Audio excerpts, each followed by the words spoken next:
Nagpur railway police को ये जानकारी मिली थी कि पुणे हटिया रेलवे की बोगी में कुछ लोगों से नागपुर आते वक्त तृतीयपंथी लोगों द्वारा जबरदस्ती पैसों की वसूली की जा रही थी, जिसके बाद संबंधित आरोपियों को मोतीबाग से गिरफ्तार किया गया।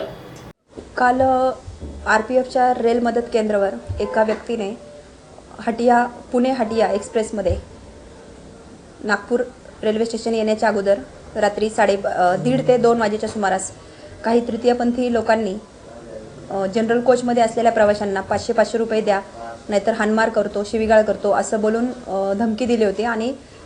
2 प्रवाशांच्या खिशातील 500 रुपये त्यांनी जबरदस्तीने खेचून घेतले होते अशी माहिती मिळाली होती। परंतु फिर्यादी निघून गेलेला होता, परंतु त्याचा संपर्क क्रमांक आम्हाला मिळाला होता। आम्ही त्याच्याशी संपर्क करून त्याला काल रात्री पुन्हा पोलीस स्टेशनला बोलावलं आणि त्याच्याकडून जेव्हा हकीकत जाणून घेतली तर जेव्हा ते प्रवास करत होते पुणेपासून हटियापर्यंत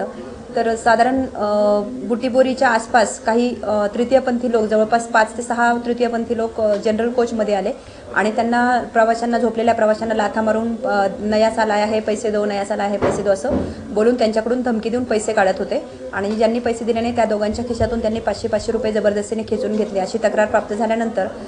त्यांनी जे वर्णन दिलेलं होतं आणि पळताना त्याने सोनाली भाग जल्दी से असं एक तृतीयपंथी बोललेला होता। त्यावरून आम्ही सोनाली नावाच्या तृतीयपंथीचा शोध घेतला नागपूर शहरमध्ये, तर मोतीबागमध्ये ते मिळून आले आणि त्यांचे जी सहकारी होते त्यांचं पण नाव घेतलं त्यांच्याकडनं, तर त्यांनी माया नाव सांगितलेलं आहे आणि धंतोलीच्या तकिया परिसरामधून मायाला सध्या ताब्यात घेतलेलं आहे। दोघांकडे चौकशी केली असं त्यांनी गुन्हा केल्याची कबुली दिलेली आहे। अजून त्यांचे 4 साथीदार आहेत, परंतु त्यांची नावं अद्याप एक नैना आणि एक रुबीना अशी नावं निष्पन्न झालेली आहेत, मात्र त्यांचा अद्याप आम्ही शोध घेत आहोत। यांना काल ताब्यात घेतले आहे आणि ताब्यात घेऊन अटक करून त्यांच्याकडून 1030 रुपयाची रिकव्हरी होती ती केलेली आहे। तर रेल्वे प्रवासामध्ये प्रवाशांच्या सुरक्षिततेसाठी आपण काळजी घेत असतो आणि त्याच वेळेला जर असे काही तृतीयपंथी लोक येऊन सामूहिकरित्या येऊन लोकांना दरडावून पैसे काढत असतील तर ती बाब कधी खपवून घेतली जाणार नाही, म्हणून माननीय पोलीस महासंचालक सो प्रज्ञा सरोदे मॅडम, माननीय अधीक्षक सो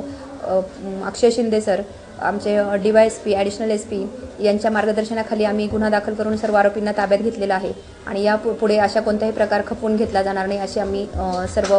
प्रवाशांना याद्वारे माहिती देत आहोत।